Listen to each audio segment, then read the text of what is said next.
우리 말씀 같이 보겠습니다. 이사야서 42장 말씀입니다. 42장 5절부터 7절 그리고 16절부터 25절 이렇게 두 부분 같이 읽겠습니다. 42장 5절부터 우리 함께 읽읍시다. 자, 시작.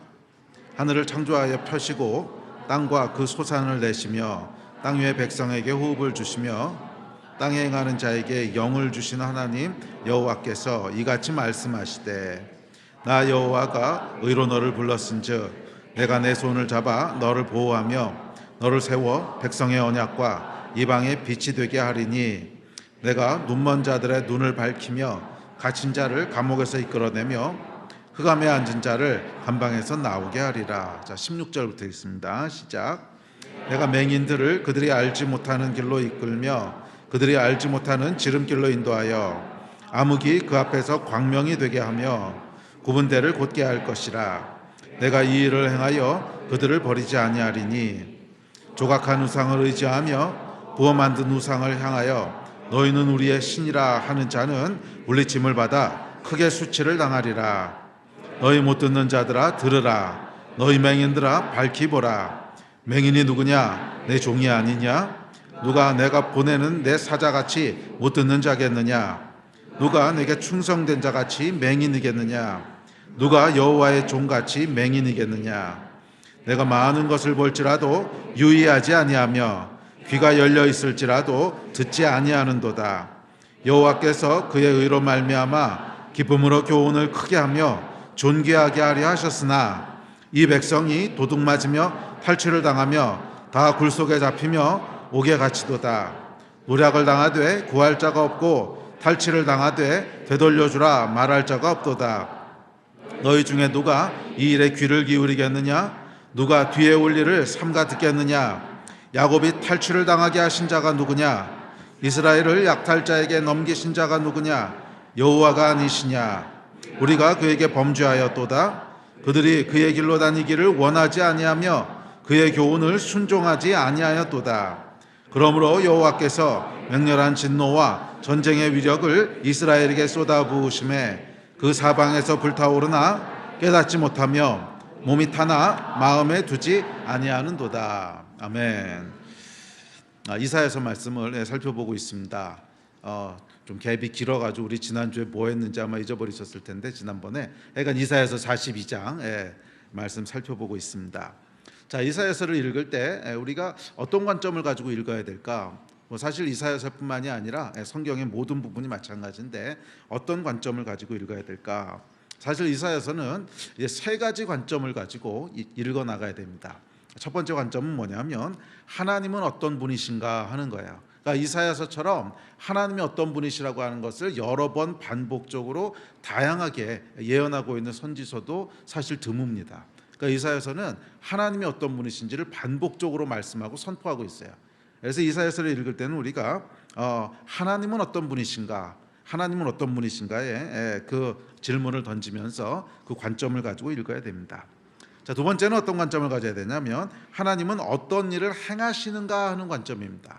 그러니까 하나님이 어떤 분이신가 하는 것은 하나님의 존재에 대한 이제 질문이고 그 하나님께서 어떤 일을 행하시는가, 특별히 당신 백성, 그러니까 이스라엘 백성에게 어떤 일을 행하시며 또 열방에게 어떤 일을 행하시며 그리고 마지막으로 원수들에게 어떤 일을 행하시는가 하는 관점을 가지고 이사야서를 읽어야 됩니다.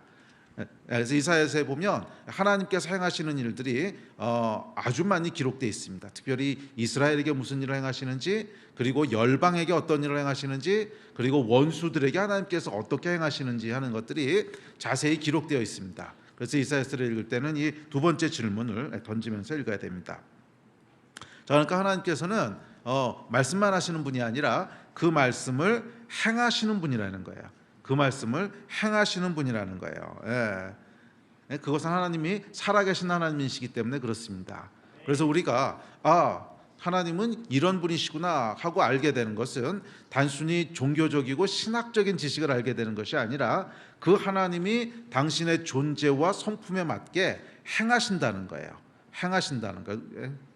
그러니까 우리 삶 가운데 실질적으로 행하신다는 거예요. 우리가 하나님의 백성이 되었을 때 이스라엘에게 하셨던 그 하나님께서 그렇게 우리에게 행하신다는 것이고, 우리가 하나님께 불순종하고 원수 되었을 때 하나님께서 원수에게 행하셨듯이 그렇게 행하신다는 거예요.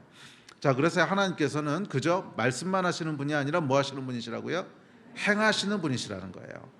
그래서 하나님께서 과거에 어떤 일을 행하셨는가 하는 관점을 가지고 읽으면서 그 하나님께서 우리에게 무엇을 행하실 건가 하는 것을 계속 질문하면서 읽어야 됩니다.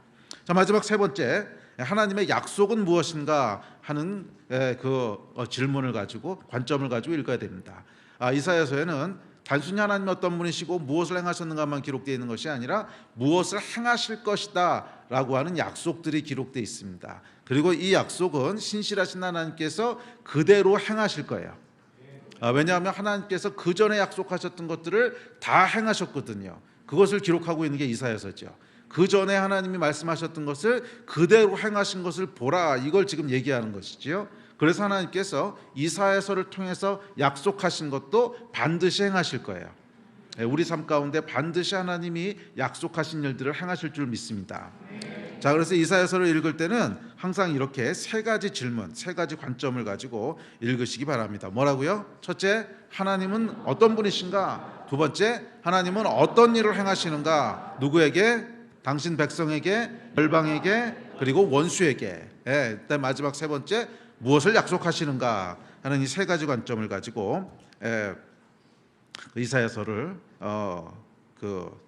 묵상하시고 또 읽으시기 바랍니다.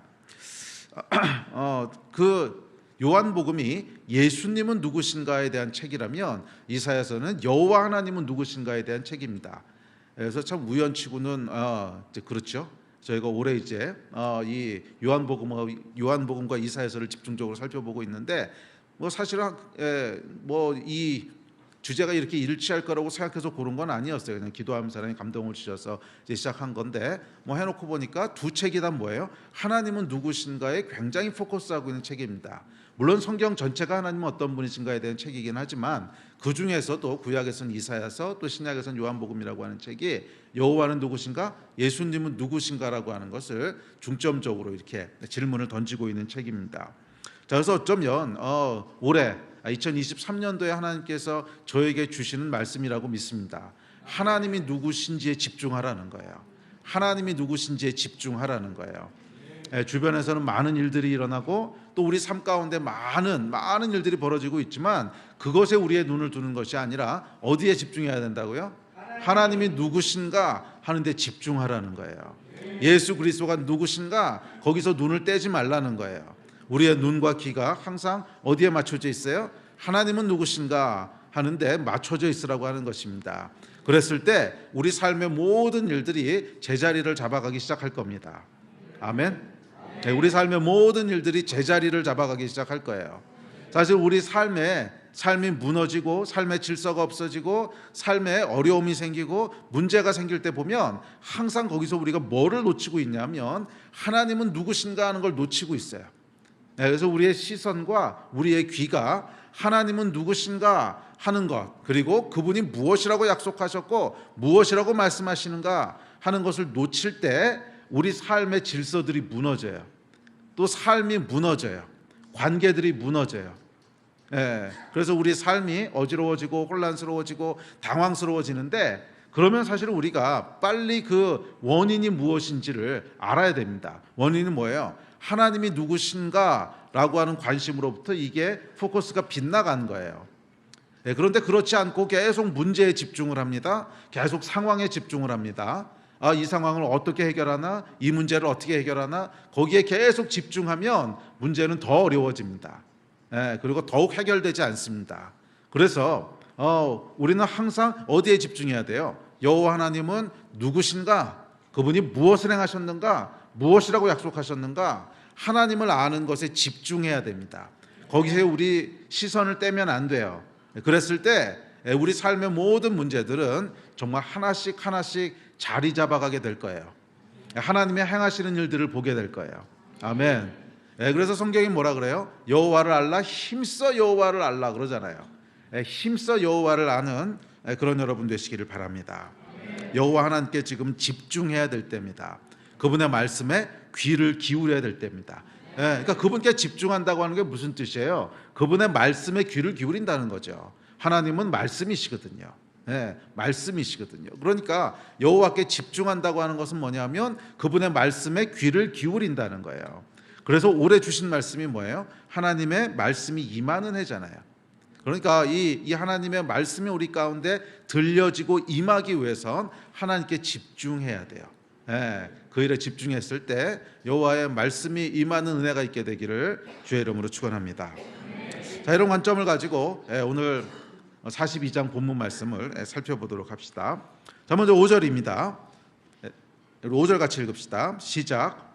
하늘을 창조하여 펴시고 땅과 그 소산을 내시며 땅 위의 백성들에게 호흡을 주시며 땅에 행하는 자에게 영을 주시는 하나님 여호와께서 이같이 말씀하시되. 자, 여기도 보면 하나님이 어떤 분이신지를 쭉 묘사하죠. 그러니까 이사야서는 계속 이런 식으로 하나님이 어떤 분이신가를 묘사합니다. 자, 하나님이 어떤 분이시라는 거예요? 하늘과 땅을 창조하신 분이래요.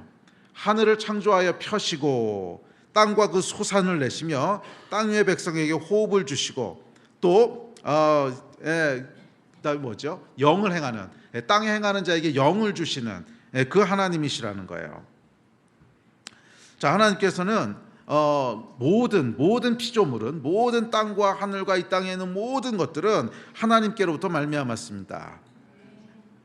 땅 위의 사람들에게 생명을 주시는 분도 하나님이시고 그에게 영을 주시는 분도 하나님이십니다. 자, 이 말씀은 뭐예요? 그냥 띄워두실래요? 조금 더? 자, 이 말씀은 뭐예요? 하나님은 경외해야 될 분이라는 거예요. 경외해야 될 크고 위대하신 분이시라는 것입니다. 크고 위대하신 분이시라는 거예요. 자, 그런데 그 하나님이 뭐예요? 말씀하신다는 거예요. 말씀하신다는 거예요. 자, 그래서 동시에 하나님은 어떤 분이시냐면 말씀하시는 하나님이십니다. 크고 위대하신 분이신데 동시에 말씀하시는 분이세요. 자, 그래서 오늘 본문 5절은 여호와 하나님께서 이같이 말씀하시되 라고 시작되죠. 이같이 말씀하시되. 우리 하나님은 말씀하시는 하나님이십니다. 자, 그럼 여러분 지금 어떤 존재가 말씀하시는지 이제 보이세요? 그러니까 이게 우리가 감당할 수도 없고 상상할 수도 없는, 정말 우리의 모든 생각과 상상을 다 뛰어넘으시는 그 위대하고 크고 감당할 수 없는 존재가 말씀하신다는 거예요. 말씀하신다는 거예요. 그래서 정말 상상할 수도 없는 분, 그 얼굴을 보는 것조차 모세가 감당할 수 없다 그랬죠. 얼굴을 보는 것조차 감당할 수 없는 분, 해를 만드시고 별을 만드신 분, 우리의 몸을 만드시고 영을 창조하신 분, 그분이 지금 말씀하신다는 것입니다. 여러분 지금 어떤 분이 말씀하시는지 알고 계십니까? 이 말씀하시는 존재에 대한 인식이 그 말씀을 어떻게 들을지를 결정하는 거예요. 그 말씀이 어떻게 들을지를 결정하고 그것이 그 말씀이 어떻게 역사할지를 결정하는 거예요. 자, 그러므로 여러분 하나님의 말씀은 능력이 있어요. 아니 그 전에 하나님은 살아계신 창조주세요. 그래서 당연히 그분의 말씀은 능력이 있습니다. 그런데 그분의 말씀이 우리 삶 가운데 어떤 능력으로 역사할 건가 하는 것은 무엇에 결정된다는 거예요? 내가 어떻게 듣느냐에서 결정된다는 거예요.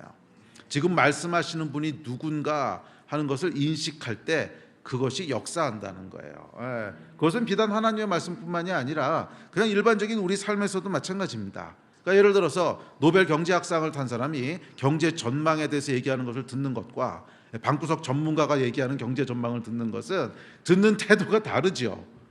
듣는 태도가 달라요. 그리고 우리 삶에 미치는 영향도 다릅니다.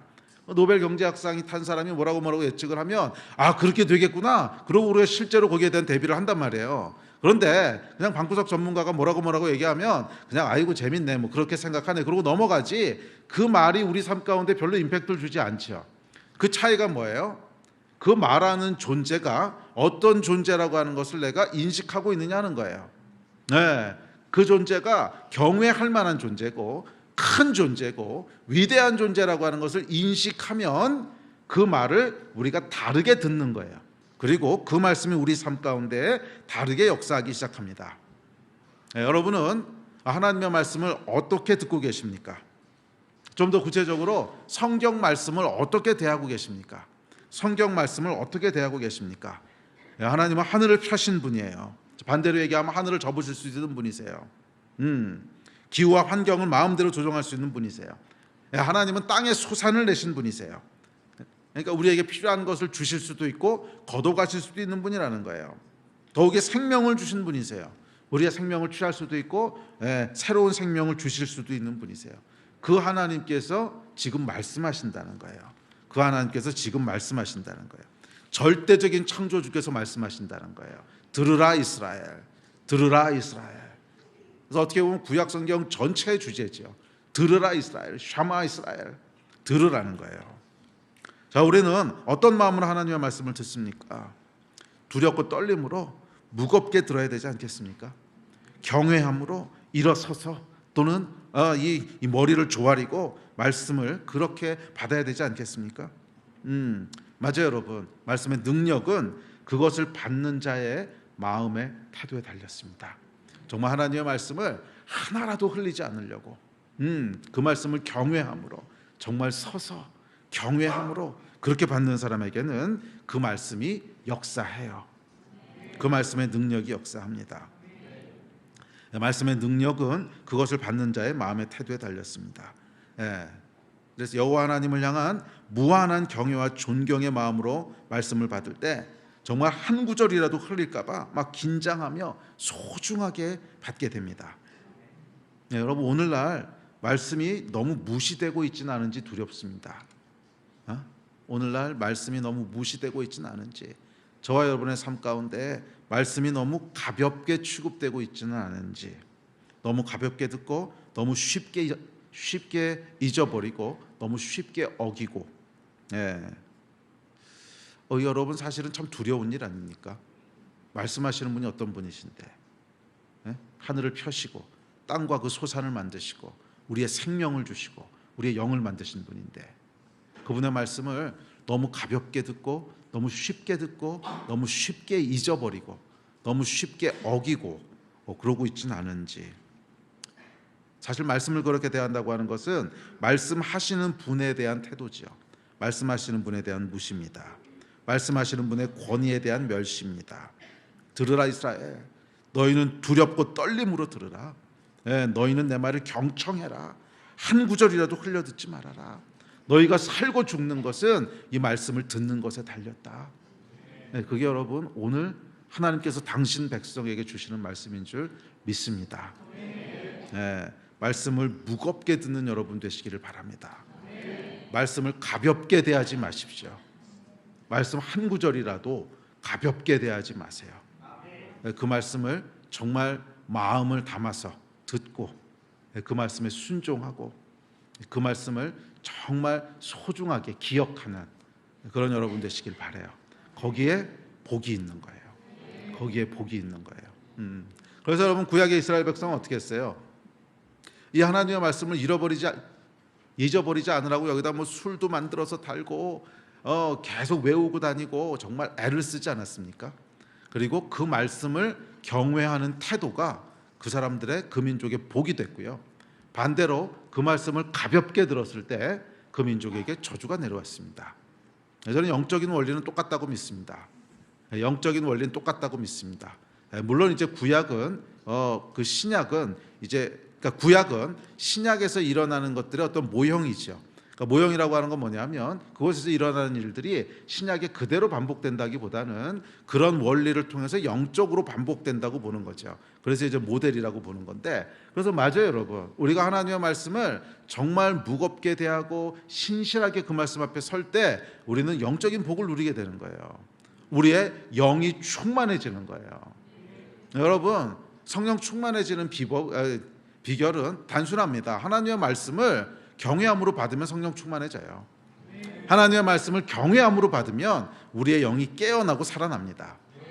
반대로 이 하나님의 말씀을 가볍게 취급하면 영은 침체되게 돼 있어요. 왜? 영을 만드신 분이 하나님이시거든요. 우리의 영을 호흡이 있는 자들에게 그 영을 주신 분이 누구세요? 하나님이시란 말이에요. 그래서 영적인 원리는 하나님의 말씀이 우리 안에 계속 들어와야 영이 살아나게 돼 있어요. 그 말씀이 끊어지면 영은 침체되게 돼 있어요. 그런데 그 말씀이 들어온다고 하는 건 무슨 말이냐면 단순히 물리적으로 듣는 것이 아니라 그거는 그냥 우리의 육체의 귀가 듣는 거고, 우리의 영이 말씀을 먹는다고 하는 건 뭐냐면 그 말씀을 경외함으로 받는 거예요. 경외함으로, 두렵고 떨림으로, 정말 한 구절이라도 잊어버릴까 봐, 떨어질까 봐 그런 마음으로 받는 거예요. 그랬을 때 우리 영이 충만케 되고 살아나게 될 줄로 믿습니다. 자, 7절입니다. 시작. 내가 눈먼 자들의 눈을 밝히며 갇힌 자를 감옥에서 이끌어내며 흑암에 앉은 자를 감방에서 나오게 하리라. 자, 두 번째 선포신데, 자, 하나님은 어떤 분이시냐면 구원하신 하나님이시라는 거예요. 구원하신 하나님이시라는 거예요. 눈먼 자들의 눈을 밝히시고 갇힌 자를 옥에서 구원하시고 흑암에 앉은 자를 감방에서 구원하시는 분이십니다. 자, 이 말씀이 무슨 뜻일까요? 자, 이 말씀은 여러분 1차적으로 바벨론 포로에서 돌아오게 하시겠다는 예언입니다. 바벨론 포로 기한 70년이 차면 그 백성을 다시 구원해 내시겠다고 하는 이제 그런 예언입니다. 자, 이런 관점에서 봤을 때 눈먼 자라고 하는 것은 어떤 사람들을 지칭할 것 같으세요? 어떤 사람들을 눈먼 자라고 불렀을까요? 그러니까 여러분 성경을 읽고 해석하실 때 먼저 그 당시에 그것이 무슨 의미였는지를 정확히 파악하셔야 됩니다. 그렇지 않고 눈먼 자가 뭘까? 그래서 눈먼 자를 그냥 영적으로 막 이렇게 아무렇게나 적용하시면 안 되고요. 그 당시에 도대체 이게 무슨 의미로 쓰였을까 하는 것을 정확히 파악하시고 그것이 오늘날 우리에게 무슨 의미가 있을까 그렇게 적용하셔야 됩니다. 자, 그러면 눈먼 자는 어떤 자를 눈먼 자라고 그러겠어요? 그렇죠. 포로로 잡혀갔는데 도대체 왜 포로로 잡혀갔는지를 모르는 사람들, 그걸 눈먼 자라고 그러는 거 아니겠어요? 그러니까 그 당시에 야, 이 눈먼 자들아, 그러니까 바벨론 포로로 잡혀간 사람들한테 야, 이 장님들아, 그러면 무슨 의미로 그 얘기를 했겠냐고요. 너희가 지금 왜 그러고 있는지 모르냐, 이런 뜻 아니에요. 이 장님들아, 너희가 지금 왜 그러고 있는지 모르냐, 그게 이제 눈먼 자죠. 자, 그러니까 이 눈먼 자라고 하는 건 뭐냐면 하나님이 지금 왜 그 일을 행하시는지를 모르는 사람들이 눈먼 자예요. 자, 우리 삶에도 여러 가지 하나님이 일을 행하십니다. 어떨 땐 하나님께서 매를 드실 때도 있고 또 어떨 땐 축복하실 때도 있고, 그런데 뭐 축복하시는 거야 뭐 별 문제가 없는데 이 매를 드실 때가 있단 말이에요. 사랑의 매죠. 매를 드실 때가 있어요. 우리 삶 가운데 어려움을 통과하게 하시기도 하시고 또 어떨 땐 징계도 하시고. 그렇죠. 징계가 없으면 사생하라 그랬잖아요. 그러니까 하나님께서 사랑하는 자는 징계하신다 그랬죠. 그러니까 징계가 있을 때도 있고, 그러니까 뭐예요? 돌아오라고 하나님이 하시는 건데, 눈먼 자는 어떤 자예요? 이걸 못 알아듣는 거예요. 못 보는 거예요. 내가 지금 왜 이런 상황 가운데 있는지를 못 보는 거예요. 내 삶 가운데 왜 이런 어려움이 있는지를 모르는 거예요. 그 이유를 모르는 거예요. 이유를 모르는 거예요. 여러분, 세상에 우연은 없습니다. 특별히 하나님의 백성에게 절대 우연은 없습니다. 모든 것이 하나님의 섬세한 계획과 섭리 가운데 이루어지는 거지 우연히 일어나는 일은 하나도 없어요. 절대로 없습니다. 그러니까 여러분이 오늘 뭐 샤워하시다 머리카락이 몇 개 빠졌나 모르겠는데 만약 5개 빠졌다면 우연이 아니라는 거예요. 5개 빠지게 하신 하나님의 계획이 있는 거지. 샴푸를 좋은 거 쓰면 괜찮은데 그러니까 이 우연은 없다는 거예요. 하나님께서 특별히 하나님의 백성들에게는 절대로 우연은 없습니다. 하나님께서 계획 가운데 섭리하시는 거예요. 자, 그러므로 여러분, 우리에게 어떤 어려움이 있거나 시련이 있거나 뭔가 문제 상황 가운데 있다면 뭐예요? 하나님께서 이것을 왜 허락하셨을까? 왜 나에게 이런 일이 생겼을까? 그거를 질문해 봐야 되는 거예요. 그런데 이거를 보지 못하는 것은 뭐라 그런 거예요? 눈먼 자들아 이렇게 부르시는 거예요. 눈먼 자들아 이렇게 부르시는 거예요. 자, 그렇게 여러분, 고통의 상황을 푸는 열쇠는 뭐에서 시작하는 거예요? 보는 것에서 시작되는 겁니다.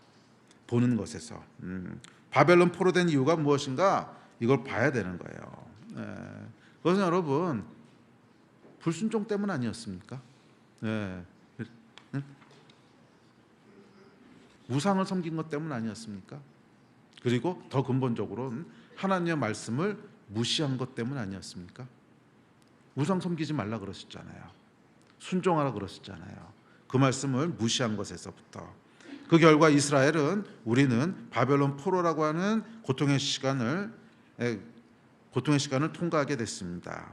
이걸 볼 수 있어야 된다는 거예요. 이걸 볼 수 있어야 된다. 포로가 되어서도 하나님의 징계를 받으면서도 여전히 이걸 보지 못한다면 상황은 달라질 소망이 없습니다. 성령께서 우리 눈을 밝혀주시기를 기도합니다. 우리의 눈을 열어주시기를 축원합니다. 바벨론에 있는 이유가 뭔가, 내 삶 가운데 이런 문제가 생긴 이유가 뭔가 성령께서 보게 하시기를 주의 이름으로 축복합니다. 우리 하나님은 어떤 분이세요? 눈먼 자들의 눈을 밝히시는 하나님이시라는 거예요. 7절의 선포죠. 눈먼 자들의 눈을 밝히신다는 거예요.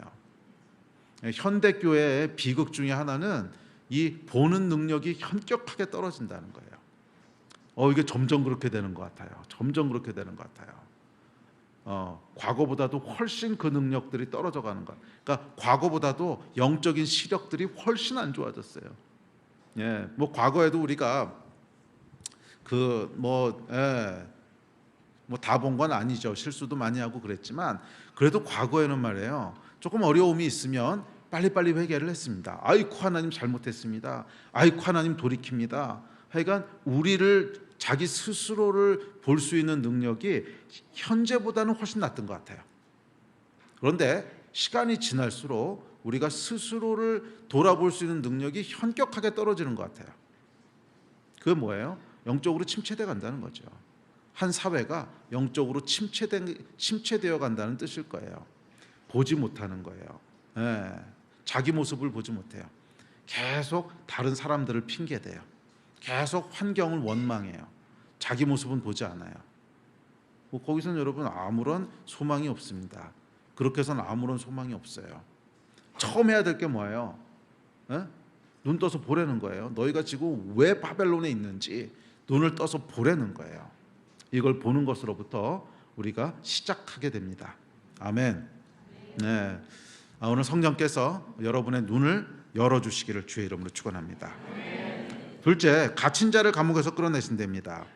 자, 갇힌 자라고 하는 것도 이 당시 상황에서 뭐예요? 그렇죠. 포로로 잡혀 있는 사람들을 뜻하는 거죠. 포로로 잡혀 있는 이스라엘을 의미합니다.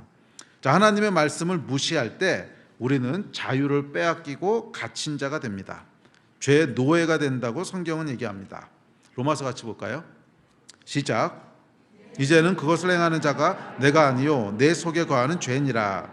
내 속 곧 내 육신에 선한 것이 거하지 아니하는 줄을 아노니 원함은 내게 있으나 선을 행하는 것은 없노라. 내가 원하는 바 선을 행하지 아니하고 도리어 원하지 아니하는 바 악을 행하는도다. 만일 내가 원하지 아니하는 그것을 하면 이를 행하는 자는 내가 아니요 내 속에 거하는 죄니라. 요한복음 시작. 죄를 범하는 자마다 죄의 종이라. 자, 성경은 뭐라 그러냐면 우리가 갇힌 자라는 거예요. 근데 뭐에 갇혔냐면 선을 행하고 싶은데 선을 못 한다는 거예요. 선을 행할 수 있는 자원도 없고 능력도 없다는 거예요. 반대로 악은 행하고 싶지 않은데 악을 행하지 않을 자유는 또 없다는 거예요. 그게 여러분 죄의 노예된 상태입니다. 그러니까 갇힌 자는 뭐냐면 선을 행하고 싶은데 선을 행할 수 있는 능력은 없고 악은 행하기 싫은데 악을 행하지 않을 자유는 없어요.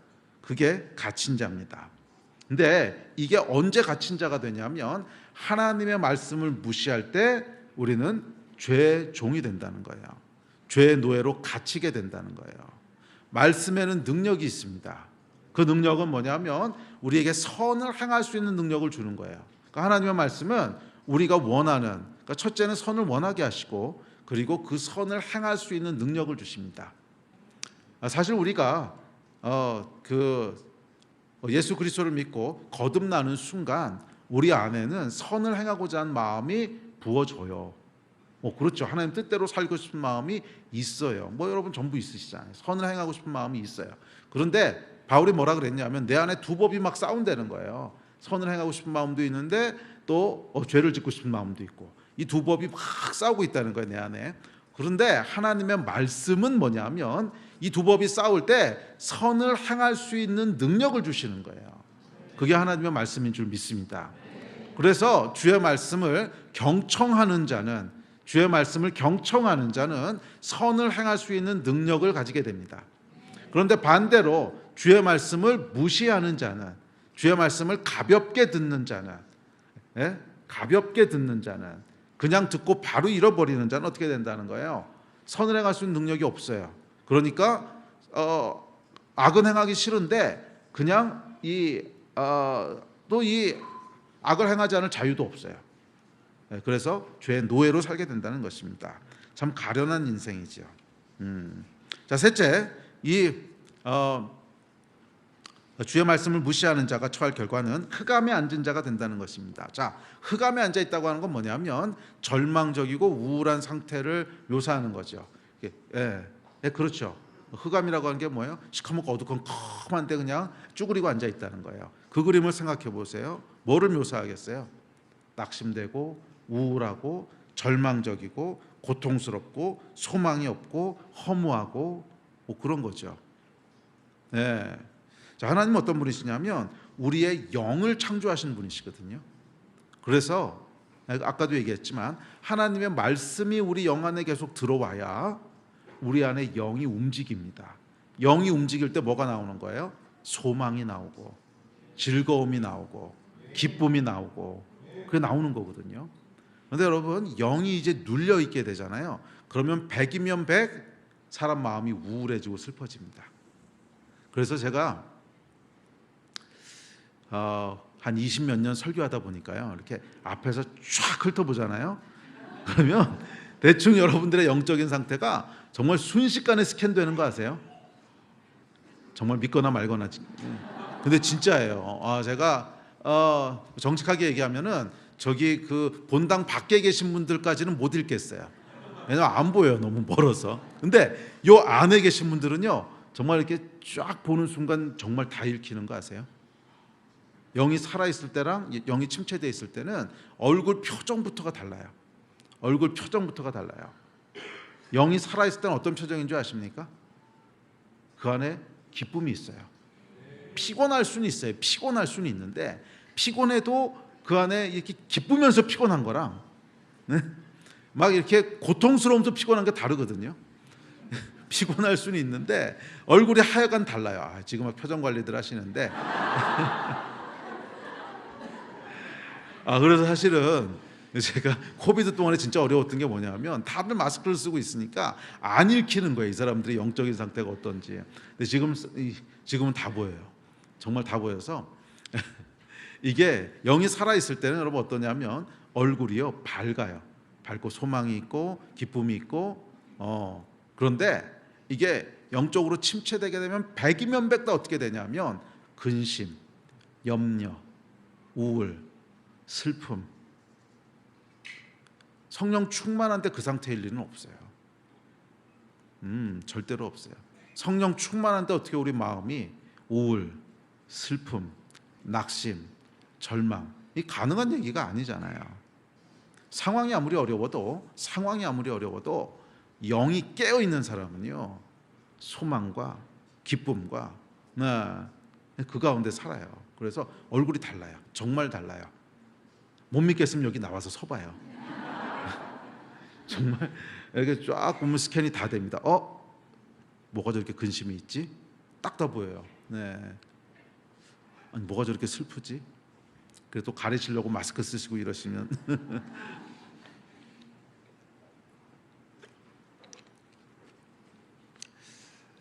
자, 이게 말씀을 무시할 때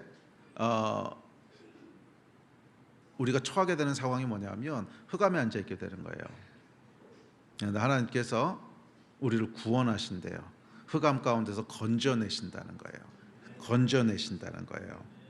사람의 영을 만드신 분, 그분께서 우리의 영을 다시 충만케 하십니다. 성경에 보면 이렇게 얘기했습니다. 우리 다음 구절 읽어볼까요? 시작. 예수께서 대답하여 이르시되 기록되었을 때 사람이 떡으로만 살 것이 아니요 하나님의 입으로부터 나오는 모든 말씀으로 살 것이라 하셨느니라 하시니. 그렇죠. 사람이요 말씀으로 사는 거예요. 왜? 우리의 영을 만드셨기 때문에. 우리 안에 영을 만드셨기 때문에 그 영은 뭘로 말미암아 산다는 거예요? 말씀으로 말미암아 산다는 거예요. 우리의 육은 뭐로 살아요? 떡으로 사는 거죠. 그런데 우리의 영은 떡으로 사는 게 아니라는 거잖아요. 영은 뭐로 사는 거라는 거예요? 하나님의 말씀으로 산다는 거예요. 아멘. 자, 그런데 말씀의 귀를 닫아요. 그러면 어떻게 되겠어요?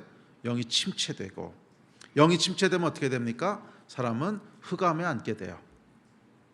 사람은 흑암에 앉게 돼요. 마음이 계속 처지고 근심이 되고 불안하고 우울하고. 성령 충만할지어다. 성령 충만할지어다.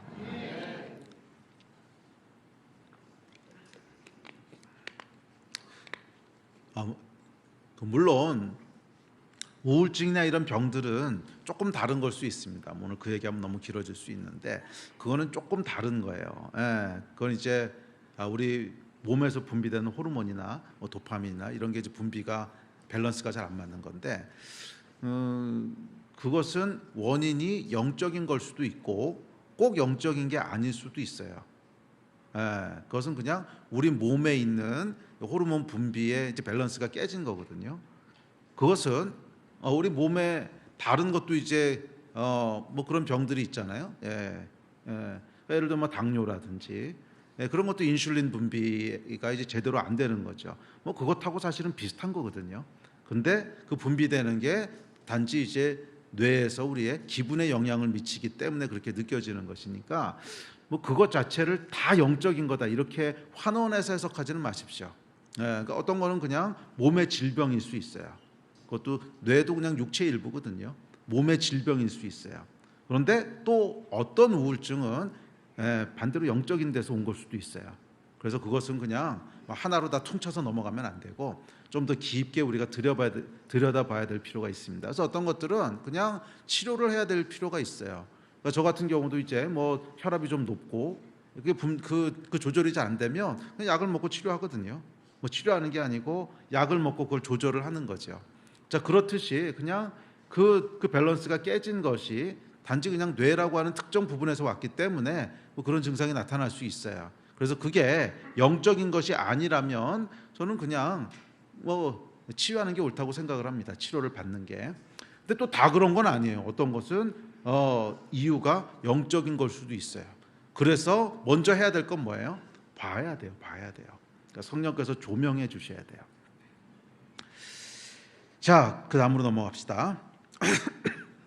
자, 이스라엘 백성이 눈먼 자가 되고 갇힌 자가 되고 흑암에 앉은 자가 된 이유가 뭐라는 거예요? 하나님의 말씀을 허투루 들었기 때문이라는 거예요. 말씀을 귀담아 듣지 않았기 때문이라는 것입니다. 그러니까 이 백성이 주의 말씀을 귀찮아합니다. 에휴, 또 그 소리야? 맨날 듣는 소리인데 또 귀담아 듣지 않아요? 가볍게 들어요. 듣고 잊어버립니다. 주일날 와서 여러분 설교 들으실 때 어떻습니까? 아유, 목사님 설교 이제 10년 들었더니 서론만 들어도 알겠어. 물론 목사의 죄도 있겠지만 여러분의 죄도 있습니다. 그렇다고 제가 설교할 때 뭐 성경 말고 다른 거 가지고 설교합니까? 불경 강의합니까? 아니잖아요. 그냥 어쨌거나 성경 읽고 뭐 제 설교가 이제 변변치 않을 수도 있는데 그래도 성경을 읽잖아요. 그러면 제가 설교하는 건 변변치 않아도 읽는 하나님의 말씀에 반응하셔야 될 거 아니에요. 그 하나님께서 하신 말씀인데 안 그래요? 제가 오늘도 이게 대충 찾아보면 성경 구절이 수십 구절입니다. 제가 지금 설교에 수십 구절이에요. 정말로 수십 구절을 읽는데 그러면 제 설교는 변변치 않아도 하나님의 말씀에 반응하셔야 될 거 아니에요. 그런데 맨날 그 소리가 꾸벅꾸벅 졸고 있으면 또 듣고 나서 까맣게 잊어버려요. 월요일 날 물어봐도 기억이 안 나.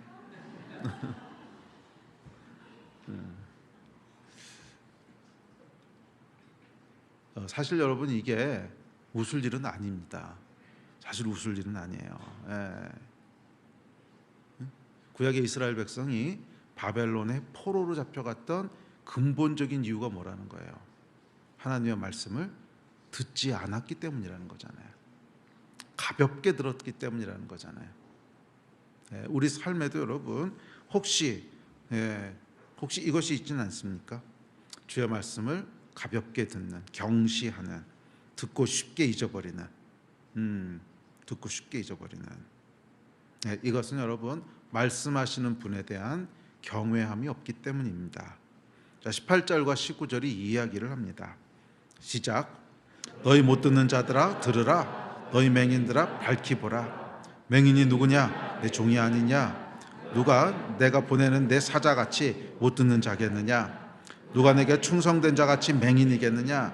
누가 여호와의 종같이 맹인이겠느냐? 내가 많은 것을 볼지라도 유의하지 아니하며 귀가 열려 있을지라도 듣지 아니하는도다. 이게 이 번역이 약간 매끄럽지 않고 또 이 반어법을 써가지고 하나님께서 질타하시는 거거든요. 근데 이 반어법을 쓴 것을 한국말로 번역하다 보니까 굉장히 이상하게 읽히는데 사실 뭐냐면 내 백성이 내 말을 듣고 있지 않다는 것에 대한 질타예요. 내 백성, 그러니까 내 말을 가장 경청해서 들어야 될 사람들이 내 백성인데, 그러면 내 백성 말고 이제 딴 사람들이 내 말 듣겠냐? 이 얘기거든요. 당연히 내 백성이 내 말을 가장 귀 기울여야 될 사람들인데 너희가 가장 안 듣고 있다. 이 얘기 지금 하시는 겁니다. 너희가 가장 안 듣고 있다는 거예요. 많은 것을 볼지라도 유의하지 않고 귀가 열려 있을지라도 듣지 않았기 때문이라는 것입니다. 말씀을 허투루 듣습니다. 자, 이게 뭐예요? 바벨론 포로로 잡혀간 이유라는 거고, 또 현재 우리 삶 가운데 뭔가 문제가 있다면 그 문제가 있는 근본적인 이유입니다. 말씀하시는 분에 대한 경외와 존중이 없기 때문입니다. 그리고 그 결과 이어지는 그 결과가 21절, 22절입니다. 우리 다음 절 읽어볼까요? 시작. 여호와께서 그의 의로 말미암아 기쁨으로 교훈을 크게 하며 존귀하게 하려 하셨으나 이 백성이 도둑 맞으며 탈취를 당하며 다 굴속에 잡히며 옥에 갇히도다. 노략을 당하되 구할 자가 없고 탈취를 당하되 되돌려주라 말할 자가 없도다. 그 결과 이렇게 됐다는 거예요. 하나님이 뭘 주시려고 그랬어요? 교훈을 크게 하고 존귀하게 하려 하셨으나 다 도둑 맞고 다 약탈당했다는 거예요. 왜? 하나님의 말씀을 귀 기울여 듣지 않았다는 거예요. 내가 많은 것을 볼지라도 유의하지 않고 귀가 열려 있을지라도 듣지 아니하는구나. 여호와께서 그의 의로 말미암아 기쁨으로 교훈을 크게 하며 존귀하게 하려 하셨으나 이 백성이 도둑 맞으며 탈취를 당하며, 하나님께서 정말 모든 복을 다 주려고 하셨는데 그 말씀에 귀 기울이지 아니하고 보는 것에 유의치 아니함으로 말미암아 다 도둑 맞고 다 탈취당했다는 거예요. 우리에게 주시려고 하나님의 복이 다 흩어져 버렸습니다. 그리고 고통과 수치스러운 포로가 됐다는 거예요. 말씀을 청종하지 않은 결과입니다. 말씀을 듣지 않고 무시한 결과입니다. 이 경청하지 않는 죄에 대해서 그 다음 절에서 이렇게 얘기합니다. 시작. 너희 중에 누가 이 일에 귀를 기울였느냐? 누가 뒤에 올 일들을 삼가 듣겠느냐? 다시 말씀하시는 거예요. 너희 중에 누가 도대체 들었냐? 너희는 다 안 듣고 있지 않냐? 이 얘기하시는 것입니다. 그 결과 어떻게 됐다는 거예요? 약탈당하고 고통이 임했다는 것입니다. 자, 이어지는 24절, 25절 계속 읽어봅시다. 시작. 야곱이 탈취를 당하게 하신 자가 누구냐? 이스라엘을 약탈자에게 넘기신 자가 누구냐? 여호와가 아니시냐? 우리가 그에게 범죄하였도다. 그들이 그의 길로 다니기를 원하지 아니하며 그의 교훈을 순종하지 아니하였도다. 그러므로 여호와께서 맹렬한 진노와 전쟁의 위력을 이스라엘에게 쏟아 부으심에 그 사방에서 불타오르나 깨닫지 못하며 몸이 타나 마음에 두지 아니하는도다. 여러분 무섭지 않습니까? 이게 여호와 하나님의 말씀을 청종하지 않은, 보았으나 유의하지 않고 들었으나 귀를 기울이지 않는 그 결과라는 것입니다. 그의 말씀에 그냥 심드렁한 결과입니다. 그 말씀을 들을 때 귀를 닫고 기억하지 않고 졸았던, 그 말씀을 듣고 쉽게 잊어버린 결과라는 거예요. 하나님은 여러분 하늘을 펴시고 땅에 솟아를 내시고 생명을 주시고 영을 주시는 분이십니다. 그 하나님이 지금 말씀하십니다. 여러분 하나님의 말씀엔 실체가 있어요. 그래서 그 하나님의 말씀에는 복이 있다는 거예요. 복이, 생명이 있다는 거예요. 귀를 기울여 듣고 마음으로 받는 사람은 실제적인 뭔가가 있다는 거예요. 이 말씀에 복을 누리신 여러분 되시기를 바랍니다. 그래서 하나님께서 반복적으로 말씀하시는 거예요. 들으라 이스라엘, 나의 백성아 들어라. 듣는 자들에게는 하늘의 복과 땅의 소산과 생명의 충만과 영의 충만이 있으니 들으라 이스라엘, 누려라 이스라엘, 나의 복을 약탈당하지 말아라. 그것이 여러분 이사야서의 메시지입니다. 이게 이사야서 42장 전체의 메시지예요. 내가 너에게 주려고 하는 복이 있는데 내 백성아 제발 들어라. 이 복을 뺏기지 마라. 이 복을 약탈당하지 마라. 여러분 모든 복의 통로는요, 그래서 하나님의 말씀이에요. 그래서 원수 마귀가 어떻게 하겠어요? 우리의 복을 탈취하기 위해서는 뭘 하겠어요? 그렇죠. 귀를 막는 거죠. 눈을 가리는 거죠. 이게 원수 마귀가 하는 가장 근본적인 공격이라는 거예요. 그래서 들어보십시오. 성경에 보면 예수께서 이렇게 말씀하셨습니다. 자, 우리 다음 구절 시작.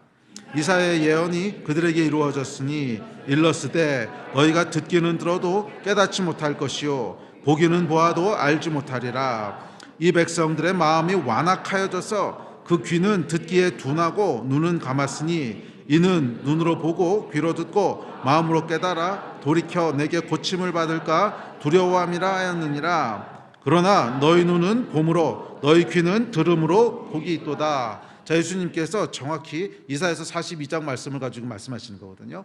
예. 그리고 이사야 42장이 뭐예요? 좀 이렇게 반어법을 쓰고 있다 그랬죠. 그래서 돌이키지 못하게 하려 함이로라.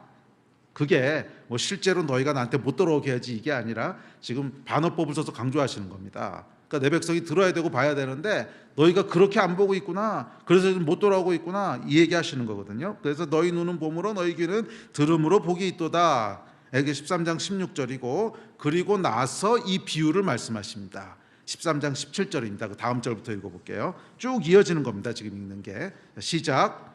내가 진실로 너희에게 이르노니 많은 선지자와 의인이 너희가 보는 것들을 보고자 하여도 보지 못하였고 너희가 듣는 것을 듣고자 하여도 듣지 못하였느니라. 그런즉 씨 뿌리는 비유를 들으라.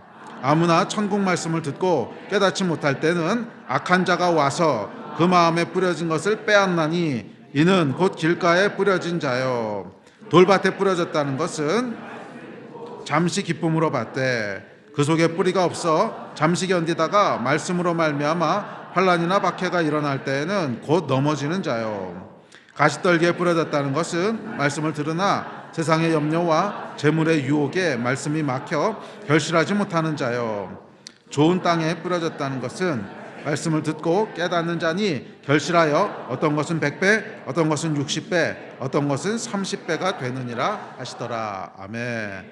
아멘. 우리 예배팀 앞으로 나오십시오. 자, 뭐예요? 이 하나님의 말씀에는 기본적으로 복이 있다는 거예요. 30배, 60배, 100배로 거두게 되는 복이 있는데 원수 마귀가 이 복을 못 누리게 하려고 뭘 한다는 거예요? 뿌려지자마자 그 말씀을 뺏어간다는 거예요. 뿌려지자마자 뺏어간다는 거예요. 그러면서 이 말씀을 어떤 컨텍스트에서 말씀하셨어요? 이사야서의 눈먼 자, 듣지 못하는 자, 너희가 봐도 보지 못하고 들어도 듣지 못하는구나. 그러면서 이 말씀을 하세요. 자, 무슨 의미인가? 원수 마귀가 우리를 어떻게 공격하는지 알려는 거예요. 원수 마귀가 우리의 귀를 막고 눈을 가린다는 거예요. 들어도 듣지 못하고 봐도 보지 못하게 한다는 거예요. 말씀에는 여러분 복이 있습니다.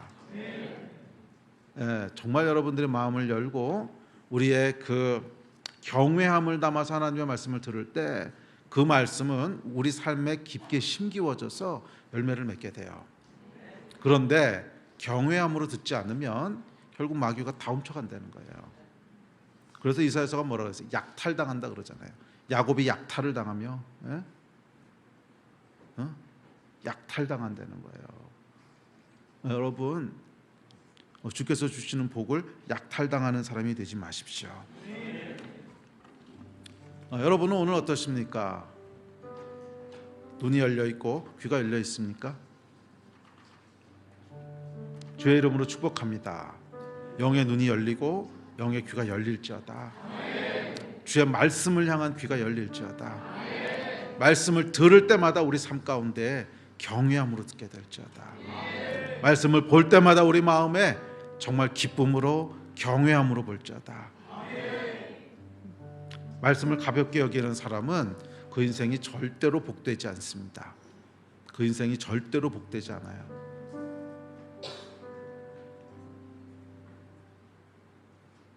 제가 살아오면서 보니까, 제가 모태신앙으로 자라서 쭉 교회에서 자랐거든요. 그래서 올해 이제 57세인데 아유, 생각보다는 세월이 참 빠르네요. 근데 인생을 살면서 보니까 말씀을 경외하는 분 치고 삶에 복이 없었던 사람은 없었던 것 같아요. 말씀을 이렇게 막 그걸 어떻게 표현해야 될까? 그러니까 말씀을 막 이렇게 소중하게 여기는 사람 있잖아요.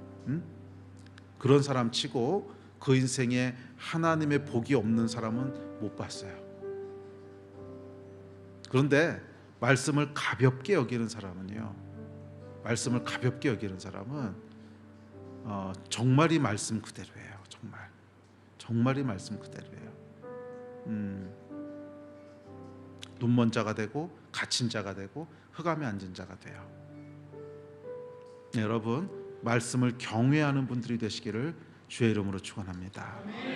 그냥 그 말씀 한 구절이라도 떨어질까 막 이렇게 부들부들 떨으면서 그렇게 말씀을 받는 그런 여러분 되시기를 바랍니다. 아멘. 우리 자리에서 일어나서 기도합시다.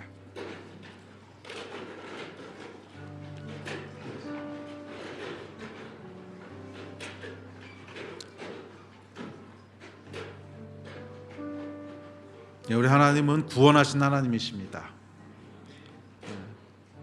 구원하신 하나님이십니다. 성령께서 오늘 우리 가운데 역사하셔서 우리로 보는 자가 되게 하시기를 축복합니다. 내 삶이 지금 여기에 있게 된 이유가 무엇인지, 하나님이 무엇을 행하시는지 보는 자가 되기를 소원합니다. 영의 눈이 열릴지어다. 또 우리의 귀가 열리는 자들이 되기를 축복합니다. 주의 말씀이 선포될 때 그 말씀에 귀가 번쩍 뜨이는 자들이 되기를 주의 이름으로 축복합니다. 말씀이 여러분 지루해지고 말씀이 그냥 진부해지고, 이게 여러분 마귀가 지금 여러분 인생을 약탈하고 있는 거예요. 우리 삶은 말씀이 들어오지 않으면 죽어요. 우리의 영은 말씀이 들어오지 않으면 죽어요. 그런데 말씀이 진부하고 말씀이 지루하면 어떻게 합니까? 마귀가 여러분의 귀를 이렇게 꽉 막고 있는 거예요. 오늘 우리 기도함으로 돌파합시다. 하나님, 우리의 귀가 열리게 하여 주십시오. 우리의 귀가 열리게 하여 주십시오. 말씀이 선포될 때 우리의 귀에 쩌렁쩌렁 울리게 하여 주시고, 우리의 영혼에 쩌렁쩌렁 울리게 하여 주십시오. 우리 하나님이 행하시는 일들을 보게 하여 주십시오. 마귀가 가리고 있지 못하게 하여 주시고 영의 눈이 열리게 하여 주십시오. 아멘. 우리 이 일을 위해서 주여 3번 부르짖고 다 같이 합심해서 기도하겠습니다. 주여